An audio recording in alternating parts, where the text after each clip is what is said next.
তাহলে ভালো কাজ করলে কোথায় যাবেন? কথা বলেন। আর খারাপ কাজ করলে, খারাপ কাজ যারাই করুক আমরা তাদের পক্ষে না বিপক্ষে? জোরে বলেন, জোরে বলেন। যে করুক, আমার বাবা করলে তার বিপক্ষে আমরা, ঠিক না বে ঠিক? আর দল তো দূরে। ও ভাই, গতকালকে ঘটে যাওয়া ঘটনা, ঢাকার মধ্যে যুব দলের লোক একবার ডাইরেক্ট, আপনি সোশ্যাল মিডিয়ায় সার্চ দিয়ে দেখেন, মঈন নামের মূল যে দায়িত্ব পালন করেছিল এক ব্যবসায়িক, সাধারণ ব্যবসায়িকের কাছে চাঁদা চেয়েছে, দেয়নি, অমনি তাকে পিটিয়ে পিটিয়ে মেরেছে, ঠিক না বে ঠিক? জোরে বলেন, জোরে বলেন। একবারে পিটিয়ে মেরেছে একজন ব্যক্তি। সে জাহিলিয়াতের হত্যাকাণ্ডকে যেন এই দৃশ্য হার মানাচ্ছে। সাপ মারা দেখেছেন না আপনারা ভাই? কথা বলতে হবে ভাই। সাপ মারা দেখেছেন না? কিভাবে মারে, একবারে ঠুকে ঠুকে মারে, ঠিক না? একবারে আপনারা আজকে সার্চ দিয়ে দেখবেন ভাই, একেবারে পাথর উঠাচ্ছে আর মারতেছে, ব্যক্তি একেবারে উলঙ্গ করে দিয়েছে, নাউজুবিল্লাহ, উলঙ্গ করে দিয়ে, শুধু চাঁদা না দেওয়ার কারণে। ভাই আজকে ক্ষমতা নাই, তারপরও তুমি যদি এইরকম করো, তাহলে ক্ষমতায় আসলে তোমরা কি করবা ভাই? তোমরা তো আওয়ামী লীগকে হার মারাবা, কথা বলেন ঠিক না বেঠিক? তোমরা তো আওয়ামী লীগকে হার মারাবা।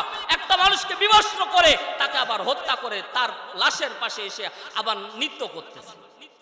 আহা, তো জাহিলিয়াতের মনে হচ্ছে উহুদ যুদ্ধের আমির হামজার হত্যার ঘটনা মনে হচ্ছে যে ভেসে উঠতেছে, ঠিক না? আমির হামজা যখন ইসলামের জন্য উহুদ যুদ্ধে অংশগ্রহণ করেছে, তাকে হত্যা করার জন্য ওয়াশিকে পাঠায় দেওয়া হয়েছে। এই জায়গায় হিন্দা নামের যুবরাজ যে ছিল উতবার সন্তান হিন্দা, তার চাকর থেকে কলিজা ফেরে চিবায়া চিবায়া খাচ্ছে। আল্লাহর নবী যখন এই দৃশ্য দেখছেন, আল্লাহর নবীর কলিজা ফেটে যাচ্ছে। আল্লাহর নবী বলছে, একটা মানুষ কিভাবে একটা মানুষকে মারতে পারে কিন্তু তার কলিজা এভাবে চিবায় চিবায় খেতে পারে? আল্লাহর নবী এতই কষ্ট পেয়েছিলেন। আল্লাহর নবীর সামনে যখন ইসলাম বিজয়ের পরে যখন ইসলাম ধর্ম কবুল করেছিল, আল্লাহর নবী হিন্দাকে বলেছে, খবরদার আমার সামনে আসবা না, তুমি ইসলামের মধ্যে সবচেয়ে নিকৃষ্ট ব্যক্তি, ইসলাম গ্রহণের সুযোগ আছে বিদায় তোমাকে সুযোগ দিলাম, না হলে তোমাকে এই জায়গায় শায়িত করে দেওয়া হবে। তাকেও ক্ষমা করে দেওয়া হয়েছে।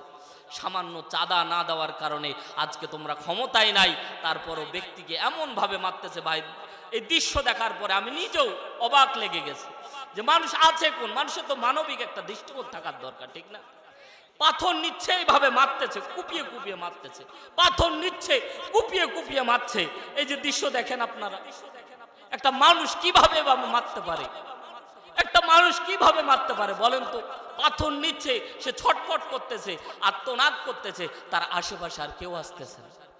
মানুষ কোন জায়গায় আছে? আপনি নিরাপদ আছে, উচিতপুরে আপনাকে চাঁদার জন্য মারবে, আর অন্যরা টাকা টাকা দেখবে আরেক ভাইকে মারবে। এভাবে চাঁদার জন্য, চাঁদাবাজির জন্য আমরা 5 জুলাই স্বাধীনতার বিপ্লব করি নাই।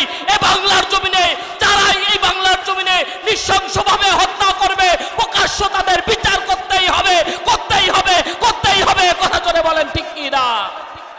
বিচার করতেই হবে। এসব বিচার যদি না করে প্রশাসনকে আমরা নড়িয়ে দিব, ঠিক না বেঠিক বলে? যেই শেখ হাসিনা পালানোর কোনো চিন্তা ছিল ভাই, সেই শেখ হাসিনাকে বিদায় করছে, ঠিক না? সেই শেখ হাসিনা বিদায় হয়েছে। যারা 41 সাল পর্যন্ত থাকবো ভাব নিয়ে থাকে, তাদেরকে বিদায় করেছি। তোমরা তো ক্ষমতায় আসনি ভাই, তোমাদের বিদায় করতে চারানো সময় লাগবে না, ঠিক না বেঠিক বলে? কি মনে করেছো এখনই যদি এত চাঁদাবাজি করো? একটু সবর করো, দেশের জন্য কাজ করো।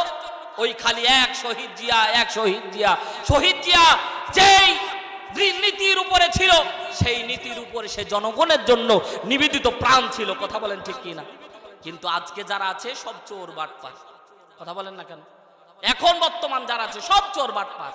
এজন্য সামনের দিন খুব ভয়াবহ দিন আসতেছে। যদি একটু টার্নিং মিসিং করে, তাহলে দেখবেন যে আপনার বুকের কলিজা ছিঁড়ে তারা বের করে নিবে টাকার জন্য, আপনি কিছুই করতে পারবেন না। আমরা কিছুদিন আগে, বছর দেড়েক আগে রাস্তায় চলতে পারতাম না, একটা দৃশ্য ছিল না? চাঁদাবাজি, ছিনতাই এক পর্যায়ে চলছিল, মধ্যখানে আবার বন্ধ ছিল, আবার চালু হয়ে গেছে। আবার সামনে যদি ক্ষমতা পাই, ক্ষমতা না পেয়ে যদি এই হয়, ক্ষমতা পাইলে তো জীবন শেষ। কথা জোরে বলেন ঠিক কিনা?